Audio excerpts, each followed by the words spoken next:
اس آیت شریفہ میں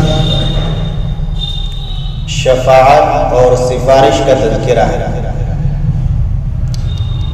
اور سفارش کی دو قسمیں بیان کی گئی ہیں، ایک اچھی سفارش اور دوسرے بری سفارش۔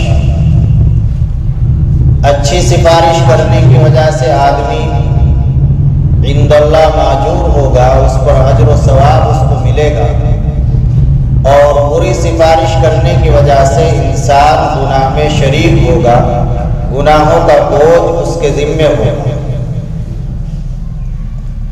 اب سوال یہ ہے کہ اچھی سفارش کون سی ہے جس کے کرنے والے کو اجر و ثواب ملتا ہے، اور بری سفارش کون سی ہے جس کے کرنے والے پر گناہوں کا بوجھ لادا جاتا ہے؟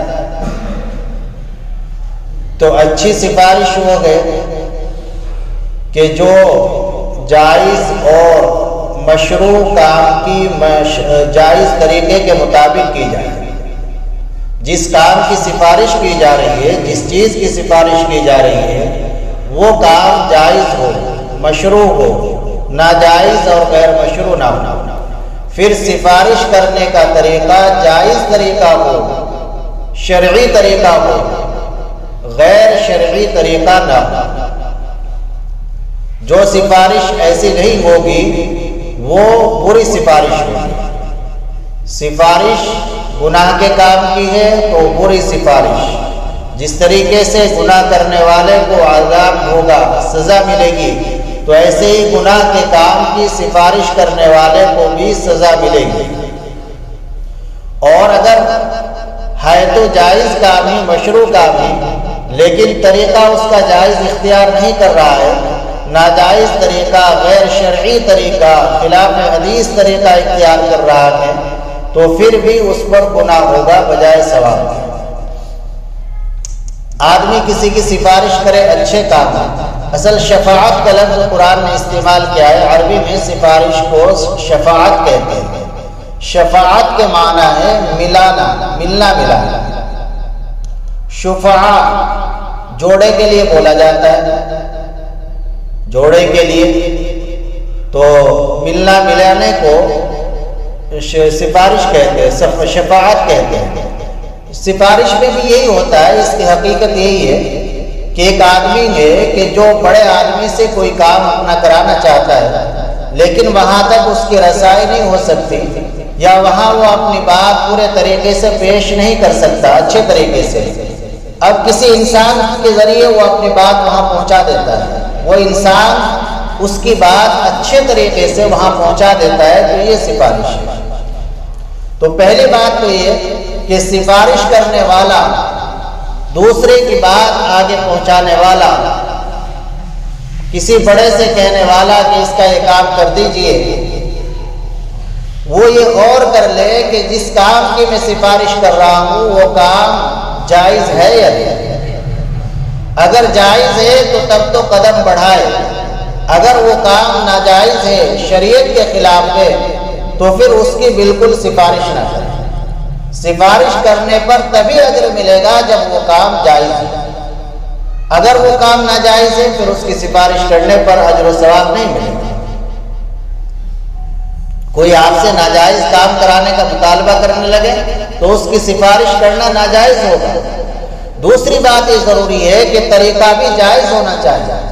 سفارش کرنے والا بس دوسرے تک اس کی بات پہنچا دے، اور اپنا مزاج یہ بنائے کہ اگر منظور ہو جاتی ہے تب بھی ٹھیک ہے، اور اگر بات منظور نہ ہو تو اس کو برا نہ مانے، سامنے والے پر کوئی دباؤ نہ بنائے۔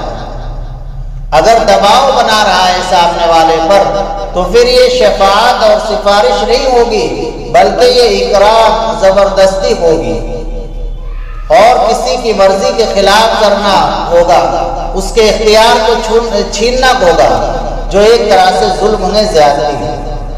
یہ تو اس کو تکلیف پہنچانا ہوا سامنے والے کو، تو یہ طریقہ جائز نہیں ہے، یہ ناجائز طریقہ ہو گیا۔ تو جائز کام کی سفارش ہو اور جائز طریقے سے ہو۔ جائز طریقہ یہ ہے کہ آپ سامنے والے کو کہہ دیں، اگر آپ کہہ سکتے ہیں اور یہ اپنا مزاج بنا کے رکھے کہ اگر یہ کام نہیں ہوا تو میں برا نہیں ماننے گا، اور دباؤ بھی نہ اس پر بنائے۔ اگر دباؤ بنائیں گے تو پھر یہ اکراہ اور زبردستی ہو جائے گی، یہ سفارش نہیں ہوگی۔ اگر آپ کا یہ مزاج ہونا چاہیے کہ اگر انکار بھی کر دیا تب بھی مجھے کوئی برا نہیں لگے گا۔ حدیث شریف میں اس کی اصل اور دلیل موجود ہے۔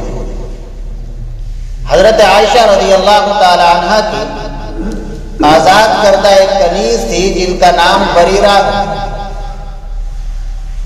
وہ نکاح میں تھی حضرت مغیث رضی اللہ تعالی عنہ کے، ایک صحابی ہیں حضرت مغیث رضی اللہ تعالی عنہ، ان کے نکاح میں تھی حضرت بریرہ۔ حضرت بریرہ حضرت مغیث رضی اللہ تعالی عنہ شکل و صورت کے اعتبار سے بہت زیادہ اچھے نہیں تھے، کالے تھے۔ حضرت بریرہ رضی اللہ تعالی عنہ کو پسند نہیں تھے، تو حضرت بریرہ رضی اللہ عنہ نے ان سے طلاق حاصل کر لی، حضرت مغیث رضی اللہ عنہ سے۔ اب طلاق تو ہو گئی، لیکن طلاق کے بعد حضرت مغیث رضی اللہ عنہ بڑے بے چین اور پریشان ہوئے، اور حضرت بریرہ رضی اللہ عنہ کی محبت دل میں گھر کر چکی تھی، ایک عرصہ ساتھ گزر چکا تھا، تو پھر ان کی محبت میں پریشان رہا کرتے تھے اور روتے پھرتے تھے، اتنے روتے پھرتے تھے کہ ان کی داڑھی بھیتر ہو جاتی تھی۔ تو اللہ کے نبی صلی اللہ علیہ وسلم نے ان کی اس حالت اور کیفیت کو دیکھ کر ایک مرتبہ حضرت بریرہ رضی اللہ عنہ سے فرمایا کہ بریرہ تم مغیث کی حالت پر رحم کھاؤ اور انہی سے نکاح کرو۔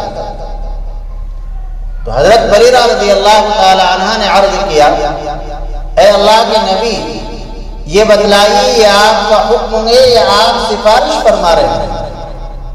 اگر آپ کا حکم ہے تب تو سراخوں پر ہے، اور اگر آپ کا حکم نہیں ہے، محض آپ سفارش فرما رہے ہیں، تو پھر لا حاجت لی لہو، تو مجھے اس کی کوئی ضرورت نہیں، یعنی مجھے وہ پسند ہے۔ تو نبی پاک صلی اللہ علیہ وسلم نے فرمایا کہ نہیں، میرا حکم ہے۔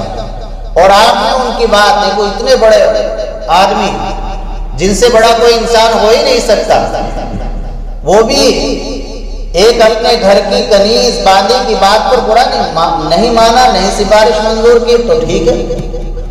تو ہونا مزاج ہمارا یہی چاہیے کہ اگر ہم کسی سے کسی بات کی سفارش کر رہے ہیں تو اگر وہ انکار کر دے تو ہم برا نہ مانیں، اور کسی پر دباؤ نہ بنائیں۔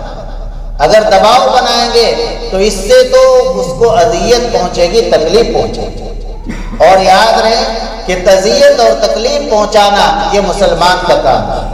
مسلمان تو وہ ہے جو بے ضرر بن کر رہے، المسلم من سلم المسلمون من لسانہ ویدہ، مسلمان وہ ہے کہ جس کے ضرر سے، جس کی تکلیف سے، جس کی زبان، ہاتھ اور ہر چیز سے اللہ کی مخلوق محفوظ رہے۔ آج ہم سمجھتے ہیں کہ نماز پڑھ رہے ہیں، روزے رکھ رہے ہیں، زکوٰۃ دے رہے ہیں، خیرات کر رہے ہیں تو ہم بڑے نیک ہیں، ہم سے بڑا کوئی نیک نہیں، اور کچھ برائیوں میں ہم ایسے مبتلا ہوتے ہیں کہ ان کی طرف ہمارا خیال بھی نہیں جاتا۔ قرآن کریم میں ان الابرار لفی نعیم، بے شک کہ نیک لوگ جنت میں جائیں گے۔ تو ابرار کسے کہتے ہیں؟ نیک لوگ کون ہیں وہ جو جنت میں جائیں گے؟ ایک تابعی ہیں حضرت حسن بصری رحمۃ اللہ علیہ، مشہور و معروف تابعی ہیں، اور ان کی جو والدہ محترمہ تھی وہ ام سلمہ رضی اللہ تعالی عنہ، ام المؤمنین رضی اللہ تعالی عنہ، حضرت ام سلمہ رضی اللہ تعالی عنہ کے گھر پر کام کاج کیا کرتی تھی۔ جب ان کی پیدائش ہوئی، حضرت عمر رضی اللہ تعالی عنہ کا دور تھا، تو وہ ان کو لے کر حسن بصری رحمۃ اللہ علیہ کو لے کر حضرت عمر رضی اللہ تعالی عنہ کی خدمت میں حاضر ہوئی اور ان سے ان کی تحنیک کر دی۔ تحنیک کا مطلب یہ ہے کہ جب بچہ پیدا ہو تو کسی بزرگ سے چھوارا، کھجور یا کوئی اور میٹھی چیز چبا کر اس بچے کے منہ میں پھیر دی جائے تاکہ اندر جا جائے تو وہ اچھا اثر بھی جائے شروع میں۔ تو یہ سنت ہے، ایک مسنون عمل ہے، اس کا اہتمام کرنا چاہیے، سنت سمجھ اس کا اثر آتا ہے بچے میں۔ تو حضرت عمر رضی اللہ عنہ نے تحنیک فرمائی، اور تحنیک فرمانے کے بعد دو دعائیں دی۔ ایک دعا یہ تھی اللہم فقہہ فی الدین، دوسری ہے وحببہ الی الناس، اے اللہ اس بچے کو دین کی سمجھ عطا فرما۔ کتنی پیاری دعا۔ اور اے اللہ اس بچے کو لوگوں میں، اپنے مخلوق میں محبوب بنا دے، دین کی سمجھ ہو اور لوگوں میں محبوب ہو، یعنی لوگ اس سے مانوس ہو، اس سے محبت کرنے والے ہو، وہ اس سے دین حاصل کرے۔ اگر آدمی کے پاس دین تو ہے، علم تو ہے، لیکن اخلاق نہیں ہے، لوگ اس سے نفرت کھاتے ہیں اور ڈرتے رہتے ہیں کہ کچھ معلوم کروں گا، کچھ پوچھوں گا، پتہ نہیں کیا کہہ دے، تو پھر اس کی دین کی سمجھ اور اس کا علم اسی کی ذات تک محدود رہتا ہے۔ ہر آدمی کو، ہر مومن کو اخلاق ایسے چاہیے کہ وہ اپنے آپ کو اس طرح کا بنا کر رکھے کہ اس سے جو چاہے جیسے چاہے بات کر سکے۔ میری ذات سے کوشش یہ ہو کہ میری ذات سے اللہ کے مخلوق کو فائدہ پہنچائے۔ خیر الناس من ينفع الناس، بہترین انسان وہ ہیں کہ جو لوگوں کو نفع پہنچائے۔ تو حضرت حسن بصری رحمۃ اللہ علیہ، جنہوں نے سینکڑوں سے زیادہ صحابہ کو پایا، اللہ نے ان کی ذات سے بڑا نفع پہنچایا۔ اللہم فقہہ فی الدین وحببہ الی الناس۔ تو خیر انہوں نے اس کی جو تفسیر کی، ابرار کی، کہ نیک لوگ کون ہیں؟ کیا وہ لوگ ہیں جو نمازیں پڑھتے ہیں، یا وہ لوگ ہیں جو روزے رکھتے ہیں، یا وہ جو خانقاہوں میں رہتے ہیں؟ نہیں، انہوں نے عجیب تفسیر کی، فرمایا کہ ابرار جنہیں اللہ تعالیٰ فرما رہے ہیں کہ جنت میں جائیں گے، ابرار وہ لوگ ہیں الذین لا یؤذون الضر، جو چیونٹی کو بھی تکلیف نہ پہنچائے، جو چیونٹی کو بھی تکلیف نہ پہنچائے، چاہے جائے کہ اپنے گھر میں بھائی کو، بہنوں کو، بیوی کو اور دیگر انسانوں کو تکلیف پہنچائے، تو وہ کہاں ابرار کی فہرست میں آ سکتا ہے؟ نیک تو وہ ہے الذین لا یؤذون احدا حتی النملہ، کہ جو کسی کو تکلیف نہ پہنچائے، چیونٹی کو بھی تکلیف نہ پہنچائے۔ یہی مزاج رکھنا چاہیے۔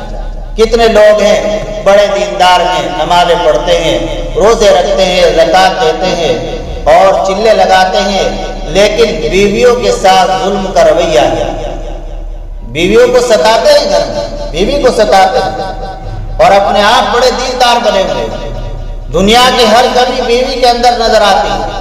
علماء نے لکھا ہے، حضرت حکیم اختر صاحب رحمۃ اللہ علیہ نے لکھا ہے، فرمایا کہ بڑے تجربات کی روشنی میں کہہ رہا ہوں، بہت مشاہدے کے بعد یہ بات عرض کر رہا ہوں کہ جس شخص نے اپنی بیوی کو ستایا تو وہ آگے چل کر دو بیماریوں میں ضرور مبتلا ہوگا۔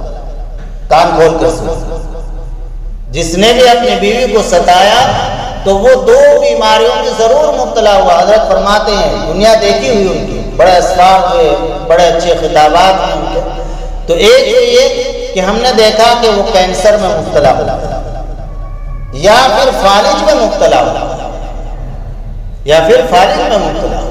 تو سوچنے کی بات ہے، نیک لوگ تو وہ ہیں جو چیونٹی کو بھی تکلیف نہ پہنچائے، چاہے جائے کہ اس انسان کو اور اس خاتون کو جو تمہاری دھوبن بھی ہے، بھنگن بھی ہے، اور تمہارا کچن کا بھی سب ذمہ داریاں سنبھالی ہوئی ہے۔ سوچے تو ذرا، تو کیسے انسان کا اس طرح کی ملتی رہتی ہے شکایتیں کہ جی نماز بھی پڑھتا ہے، سب کو چلے بھی لگا رہا ہے، لیکن جب گھر میں داخل ہو تو بس خوخار کی طریقہ وہ ہونا چاہیے جو اپنے نبی کا طریقہ۔ تو خیر ان الابرار الذین لا یؤذون الضر، کہ جو کوئی تکلیف نہ پہنچائے۔ تو میں عرض کر رہا تھا کہ اگر سفارش بھی کریں تو اگر ہم کسی پر دباؤ بنائیں گے تو دباؤ بنانا یہ تو اس کو اذیت پہنچانا ہوا، تکلیف پہنچانا ہوا، تو آپ کو اس کام کو کہہ کر بری بری۔ دو باتیں تو یہ ہو گئی۔ تیسری بات ہے، بعض لوگ ایسا کرتے ہیں کہ ٹھیک ہے ہم تمہاری سفارش کر دیں گے، لیکن سفارش کرنے پر اتنے پیسے لیں گے۔ تو یہ سفارش کرنے پر پیسے لینا یا اپنے کسی مقصد کو اس کے سامنے رکھ دینا. مثلا یہ ووٹ کا زمانہ ہے، الیکشن کا زمانہ، ٹھیک ہے تیرا ہم یہ کام کرا دیں گے سفارش کر کے، لیکن ووٹ ہمیں دینا پڑے گا، تو یہ رشوت ہے، حرام ہے، ناجائز ہے. تینوں باتیں. تو جائز کام کی سفارش کرے جب اجر ملے گا، اور دوسری بات یہ کہ جائز طریقے سے کرے، دباؤ نہ بنائے. تیسری بات یہ کہ صرف للہ فللہ کرے، اللہ کے لیے کرے، اپنا کوئی مقصد، اپنی کوئی غرض اس سے وابستہ نہ کرے. اگر یہ تینوں باتیں ہوگی تب وہ اس شفاعت حسنہ کا مصداق بنے گا اور اس پر اللہ تعالیٰ اس کو اجر عطا فرمائے گا. اور اگر یہ باتیں نہیں ہیں یا ان میں سے کوئی ایک بات نہیں ہے تو پھر وہ شفاعت حسنہ نہیں بلکہ شفاعت سیئہ میں بری سفارش ہے اور اس پر گناہ کا وبال ہے.